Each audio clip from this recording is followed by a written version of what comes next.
on the block party with Joyce Conroy. I am the host, and I have a wonderful co host, Ernie's Corner. See, Ernie, I have truly elevated you. Not only is Thank you. Ernie an award winning creative director and designer, just a very important part of the block party for the knowledge that he imparts. And Ernie, I am wearing green because as the camera pans back to you, I see this beautiful Pacific Ioneer logo there Yeah, on on the a truck, on yeah the on the truck, not on truck. my truck. This is the race car company that built my truck and my Corvette. So I wear their shirt. But yeah, that's that vehicle. I've always been a car guy, and when we started Pacific Ioneer in 1972, we within the first few months we moved our offices from the Hollywood Hills down to the crossroads of the world, in right on Sunset there. And so what we did was, because I was always trying to promote the company, and we talked about that, about the brand came first before Tony or I, and we definitely gave credit to all the people that worked there. But we were Pacific Ioneer, and we didn't really need to promote ourselves. But one of the things that I wanted to do was have people know who we were. Now, we were starting to make a name for ourselves in Los Angeles in the music business, but I always wanted to have both music and corporate. So I got this idea of buying this panel truck. It was a real basket case. I mean, it was worse off than my 40 Ford pickup. But what we did was we totally redid it, chromed some stuff, put a new engine in it, painted it. And then there's a guy named Harry Seltzer that was a sign painter in Los Angeles, and his brother was part of Pushpin Studios.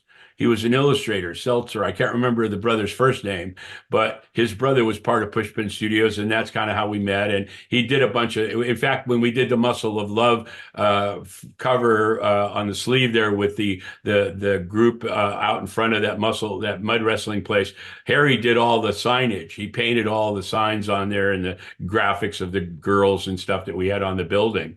And so I had him paint our logo on the side of this 46 Chevy panel truck. And what we would do is we would park it on Sunset right outside of the crossroads of the world, right there. We'd have to fill the meter every couple hours, but it didn't matter because, it was great. It was like mobile advertising. And what we also did was, like, when we were pitching Sizzler steakhouses, because this was mainly, it was cool for the rock and roll thing, but it was even better for the corporate world to try and get our name in front of them, and they won't take your phone call, or they will, and they forget it the next day.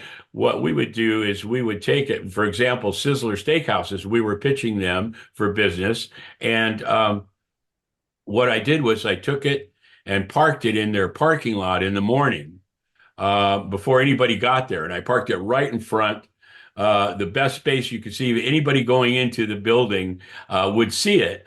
And within a couple of hours, I get a call from the guy that we had been trying to reach, saying, "Hey, man, I really like your truck. Why don't you come and get it? And while you come to get it, I'll give you a project. I really think what you've done is really amazing." And that happened. Disruptive. I love it, Ernie. That Yeah, is well, you. and it's such great mobile advertising, because I would drive it back and forth to work. I would drive it out to, like, when we had Panavision. That was another one. Jack Holzman from Elektra Records brought us into Panavision when they made him president. But I would bring the truck with me. Okay, and when we had meetings and stuff, and Tony and I would go, or whoever was going, we'd get in the back, had a bench seat in the back behind the driver's and the passenger seat, and we would park it right there in the Panavision parking lot. And that's kind of not only great for the employees of Panavision, but all the directors and cinematographers and people like that were involved in the movie business would see it. It was a real eye catcher. I mean, it's a great looking truck.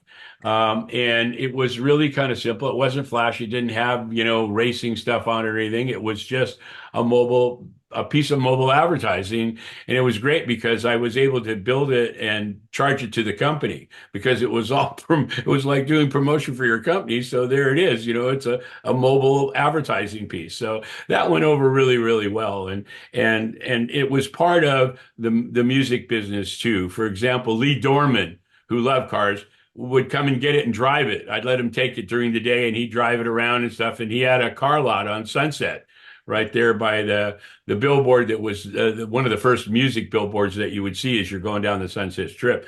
Lee had a car lot there with all these exotic cars and stuff. So he would take it sometimes and go and park it in front of on Sunset Boulevard down by the strip, So it got around and people would respond to it. We would get phone calls from people and wanting to know exactly what we did or get work. It brought us a lot of work. It certainly brought us more work than we took to spend, putting into the truck. So, and I wanted to, we're catching up now with part two of looking back at some of the shows that we've done. Some we haven't done yet, but most of them we've done. And I want people to know about Pacific Ioneer more than just, oh yeah, you did this cover or you did that for Alice Cooper, you did this for Black Sabbath.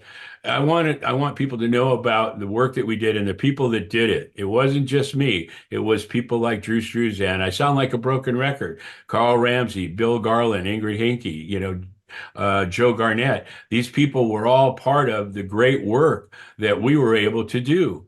And, here's some examples of stuff that we had done. You see the Modern Jazz Quartet. We talked about that. We talked about Little David Records. We talked about Sha Na Na, Billion Dollar Babies, and Foghat. These are all part of, as Pacific Ioneer, we did 198 album covers. I've done 250. So after Pacific Ioneer ended, I kept on doing album covers, but mainly, and we had talked about this before too, that the record business was decreasing for us. And luckily enough, the corporate world was skyrocketing. So the need for illustrators was not as important as it was when we were probably 60% album covers. It was never 100% album covers. There was always corporate work in there as well. We needed to do that. We needed the variety. Variety is really the spice of creation. You got to have it. If you're putting door handles on Ford pickup trucks every day at the Ford plant, you're not very creative. Or you can go away at night and be creative, or go away on the weekend and be creative. But doing what you love to do 7 days a week, 24 hours a day is a real blessing. And I've been totally blessed by being able to do that. I've never had to have a job. I tell people that all the time. I was always able to do something I loved, except actually there were a couple of times when I went to work for somebody else, it wasn't so happy. And then there were clients, even in the music business, that weren't so pleasurable to work with. But on a whole, I mean, life is never perfect. Nobody ever bats 1,000. Nobody ever wins every match that they're in. We never got all the covers that we pitched, and we've talked about that as well with the ones that hit the cutting room floor. That one, the next one's coming up here pretty soon, and that one's going to be on the Snow White and the Seven Dwarfs. We did a package based on the success that we had with Sesame Street. We got this Disney project, and we'll talk about that. But it's a pretty amazing package, and it was the next level of evolution between Sesame Street and the Doors' Zoetrope album. We are looking forward to that. Yeah, I That's mean, gonna be a great it's all story. about getting people involved. And, not only did we do the album covers, but a lot of times we were able to do the artwork for the ads or the backstage passes and stuff. And, here you see that this is the Captain Beyond album. And then we got, we've got, okay, Canned Heat. There you go. From the Woodstock. They were at Woodstock, and we got this album through Skip Taylor and his mom, who worked for us.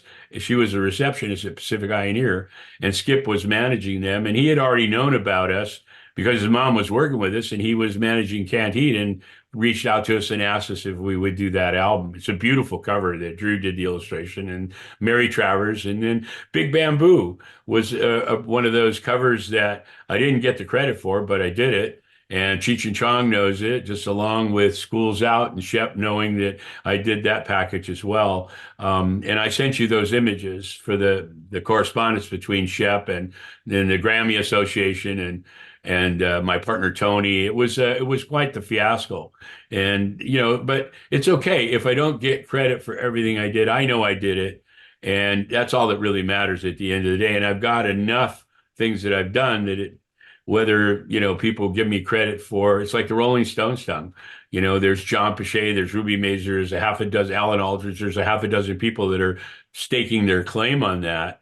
And, my logo has been used for the last 50 something years on merchandise and stuff that they do. And that's all that matters. I mean, the fact that I did it and there's enough people that know it.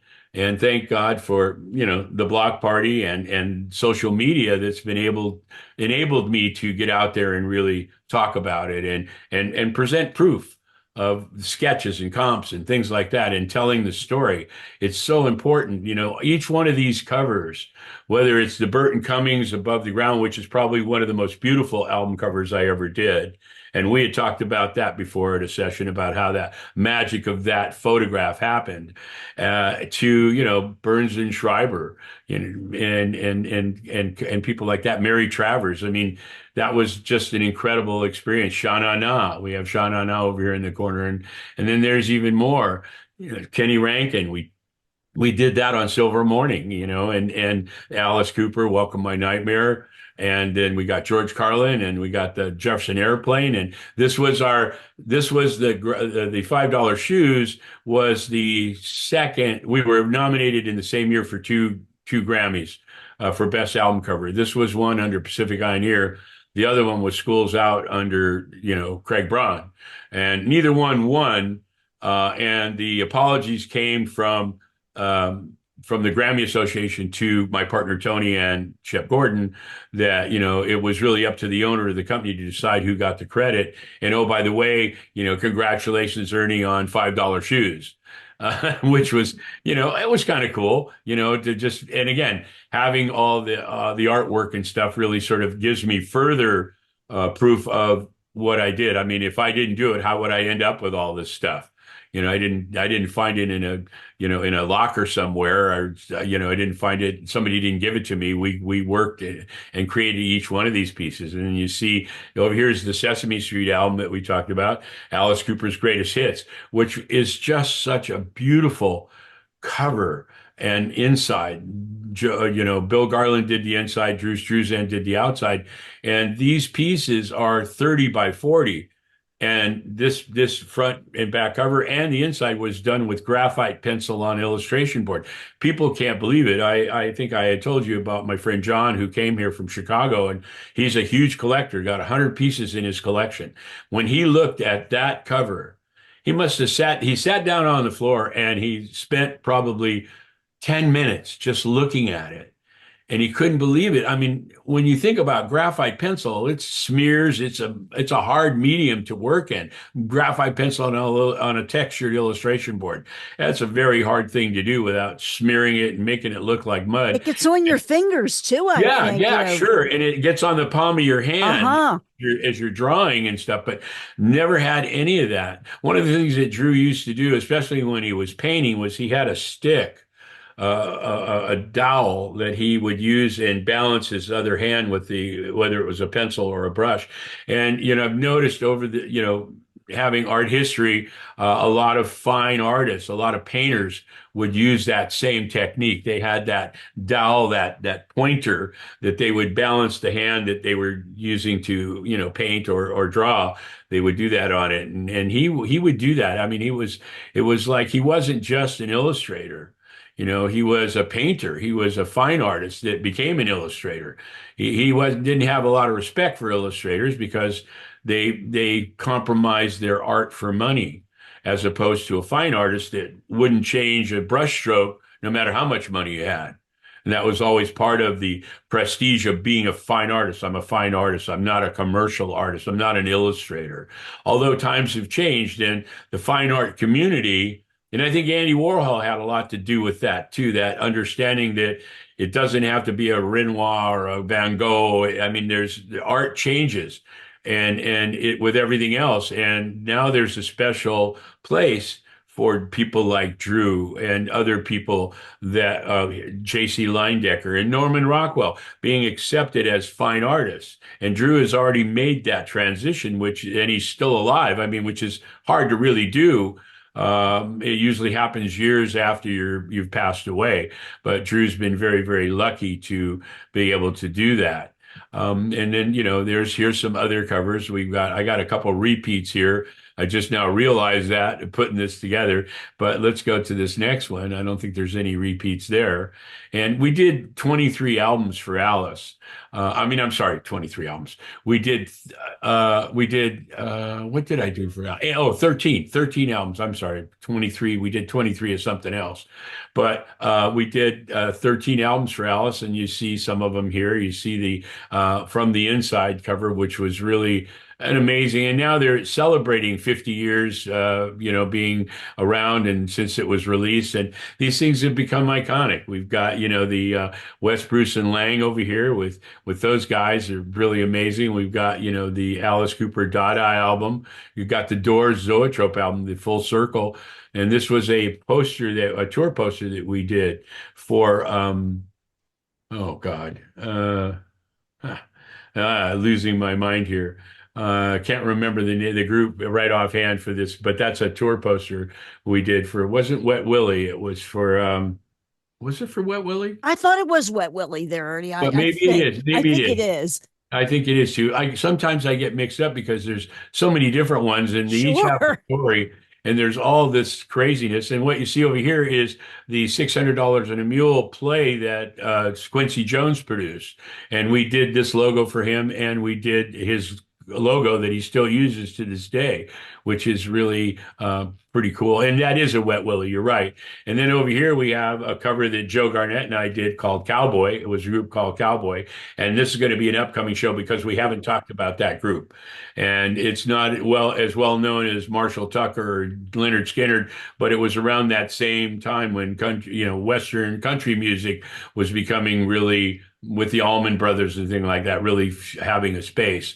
And then what you up here is kind of interesting because it's the only time that Drew did something twice. We talked about that. This is the Tony Orlando and Dawn To Be With You album cover, and Tony wasn't big enough in this one, and there was no Photoshop in those days where you could silhouette him out and make him bigger. So we did a second illustration, and that, like I said, that's the first time that Drew ever did anything more than once. He was pretty amazing like that, and we're going to be talking about some of the other stuff that he's done where, it's just impossible to, how would you not done that more than once kind of situation. Just And amazing. I see Pluribus Funk. I yeah, could not get yeah, that off my mind. yeah, it's a great cover. And, it was really an interesting project because I had already left Norman Levitt and joined Craig Braun. And this was one of the covers that I was able to do there with them. And then they left Terry Knight's management, and I had left the Craig Braun and started Pacific Ioneer, and they went on as Grand Funk Railroad without Terry Knight. And that's where the Phoenix album came in because it Yeah. was all about rising from the ashes kind of thing. So it was really kind of interesting because their career was changing, my career was changing, and Pacific Ioneer had already been started when they reached out to us with the Phoenix album.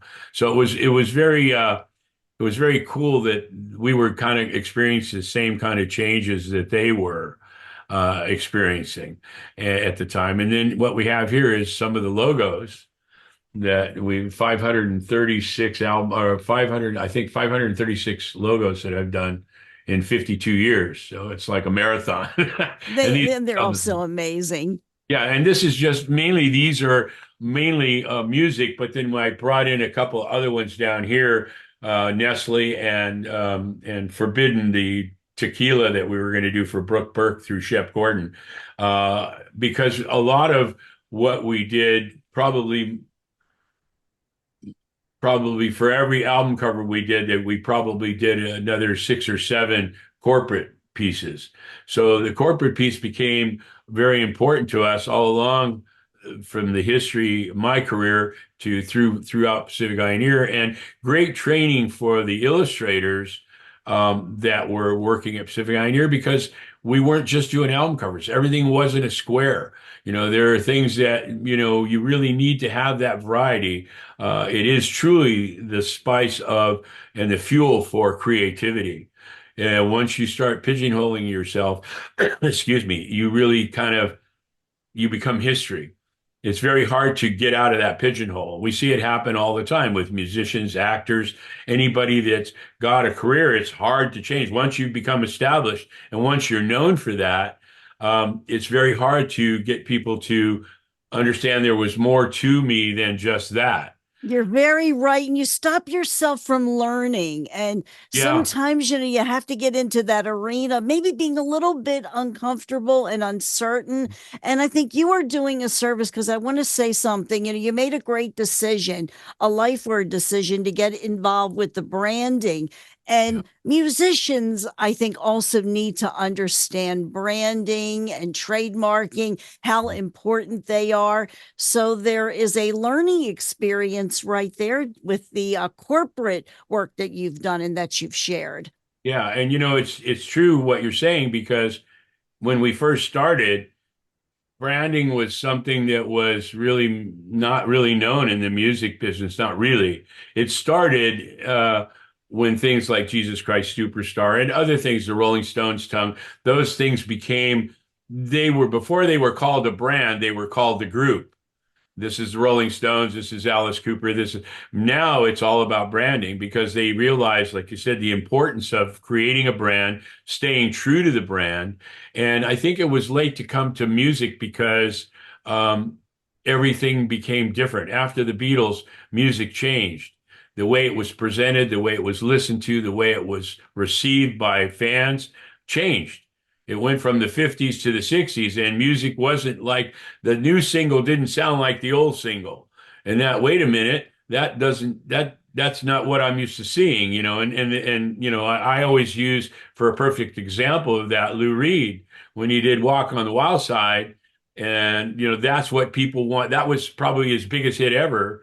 And people wanted to hear that in the Berlin album that came right after that. And it wasn't like that at all. And it really crushed the album and the acceptance of that album.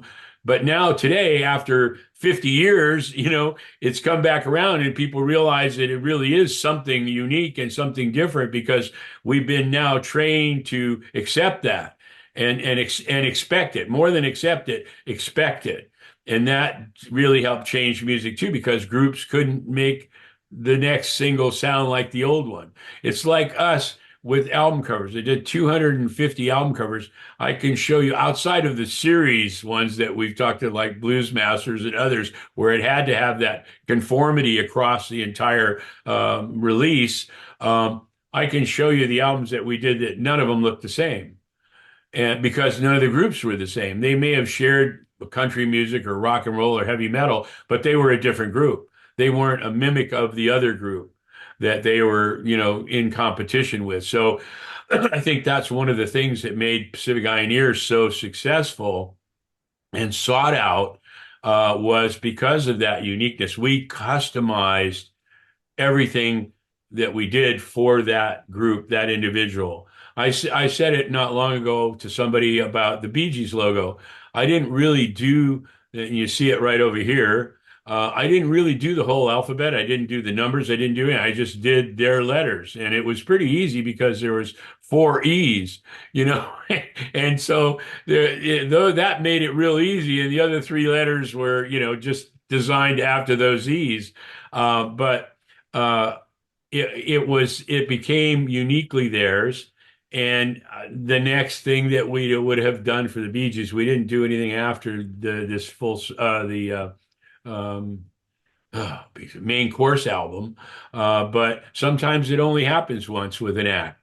But the Bee Gees still went on to use that logo. So they got the idea and got it well of continuity and branding. And then, like I said, by the 70s and 80s, branding became really important.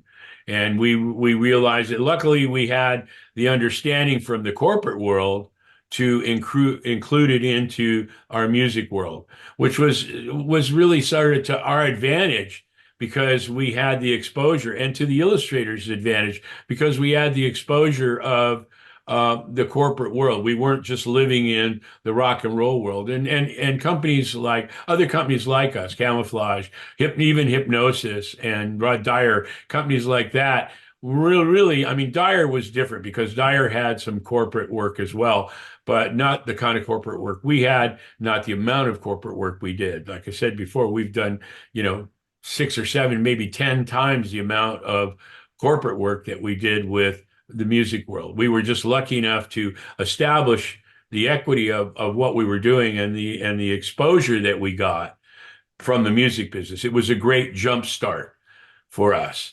And, and now I want it to be able to, one of the things that we're talking about doing is creating it, with all the images that I have, and there's 350 original album cover and music related corporate work, but there's also sketches and comps and things that I want to start making new art.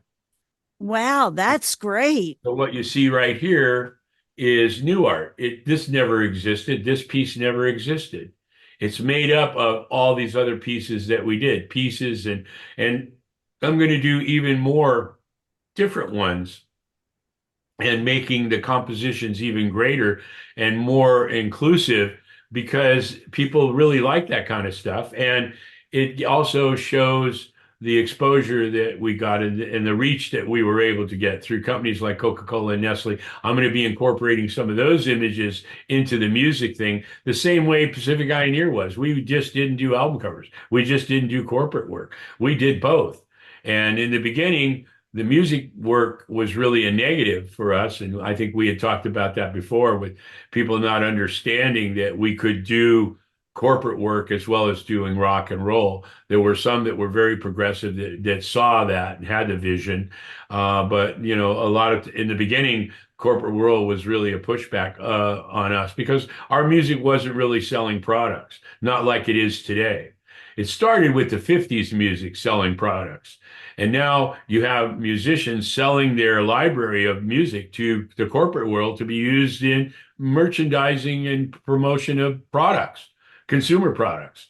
So, and there's companies that just buy, I think Bob Dylan got what, 500 million for his catalog, or, a lot of them are selling off their property for the big return they get. But these corporate people that are buying them up and then reselling them to brands to promote their brand to a consumer. There's a whole nother, the same way I'm going to be creating different art here that's ever existed before because I have the ability to do that with all the images that I have. There's thousands, because the good news is, yeah, sketches. Why would you put sketches together with original artwork? Well, because it was part of the original artwork. You did a sketch first before you did the artwork, and it shows a variety. Our sketches look better than most agencies' finished art because I had the ability to use a Drew Struzan or a Bill Garland. It was so versatile in what they could do. That was the other thing. I mean, they could do anything. Between the 4 or 5 of them, there wasn't anything that we couldn't do. There wasn't a style that we couldn't mimic. But we not only mimicked it, but we added our own piece to it. Drew's work, I think I told you, I have 73 of his originals, including some pieces he did in college, where if you put them all in a row, in a line, starting with the college work, through all the music up to corporate work, to where he ended up leaving Pacific Pioneer and making an incredible career for himself in the movie business, all that was like a flip book to see how his style evolved and how it went from being a fine artist to an illustrator to back to being a fine artist illustrator with his movie posters. I mean, Raiders of the Lost Ark, Star Wars, all these movie posters, over 250 movie posters that he created, has given him, the ability to really show off his style, show off his abilities. And Pacific Pioneer was a start for all that, for all of them. Any movie poster that that Drew didn't get, Bill Garland got. And if Bill didn't get it, then it wasn't really a, top A film. It was really between those two guys, and both of them started out at Pacific Pioneer. I had an opportunity a couple times to leave and go off and do movie posters, but and I think I had talked about that before with a company called Dazoo and how I got in there. And it's like, be careful what you wish for because you might just get it. And that was the move for me. The record company or the record albums kind of diminished and corporate work outweighed it. I missed that. I missed the thing about going to a record store and seeing what you just did. Okay, seeing a billboard on the Sunset Strip, seeing it being talked about on radio and on TV as the Midnight Special and some of those other shows came along, and even on Johnny Carson, there were times when they would have a George Carlin or an Alice Cooper on there, and they'd show the new album. So there was that, but I missed the ability to go to a place and see it all, like a record store. And so I again. Corporate America wasn't like that. When I did something at Nestle for Baby Ruth or Butterfinger, you probably never saw it. It was so usually so watered down. A few got through, Lion King and some of those other ones we did got through, but most times it was just like throwing a bucket of water in the ocean. And maybe you could see a piece of seaweed that you added to it along the way, but that was about it. So there's, Ah, it yeah, sounds like corporate radio to me, yeah, yeah. very And much. again, I know I'm preaching to the choir because didn't you experience that? Yes, yes, just what you are sharing, and the one thing about what we're doing is that, the artists, the musical artists, there was so much more to them. Yeah, And we are allowing the family to see that. And yeah, yeah, it's very unfortunate many times in the corporate world because there's so many layers that you have to go through. yeah, And yeah, it's not always conducive to the art or conducive to education or even the various clients that you represent or the performers, those mm, layers. Now, I'm certainly not against standards, but I think it's so very limiting. And it's in my case, the listener misses out. And in your yeah, case, the visuals that yeah. are, not shown. The link that we're creating. And a lot of times, especially in corporate America, egos got involved. Yeah. Working at Nestle, working at Kraft, working at Coca-Cola, there were people that had agendas, personal agendas to input into the creative piece of it. Let's face it, everybody wants to be creative. Every partner I ever had wanted to do my job. And I ended up doing their job because they wanted to do my job and were really lacking at their job. So in a way, it was terrible because I had to sort of pick up slack a lot of times, but and more so with the other partners I had after my first partner because even he wanted to be the creative end of it, but I kept having to put him over and shut the door and say, okay, go do this so that we can continue doing that. But everybody wants to be creative. Everybody wants to be able to tell a friend, oh, yeah, you see that over there? I was the one that suggested that they do that. That's me. And it really ran rapid in corporate America because, like you said, there were so many levels of people that had a say.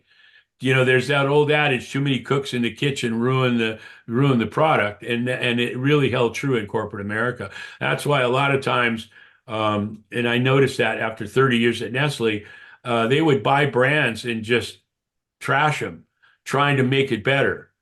And end up and I've been witness because one of the first guys that got me in at Nestle went on to other parts of the company and then into acquisitions.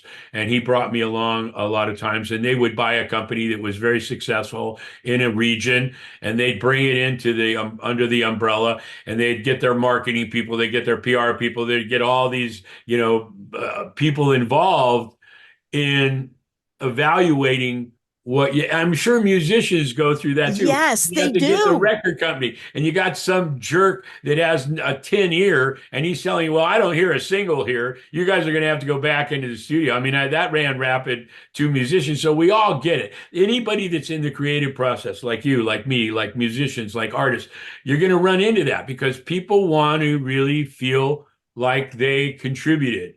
They want to be able to put their mark on it. And so their mark became more important than the brand.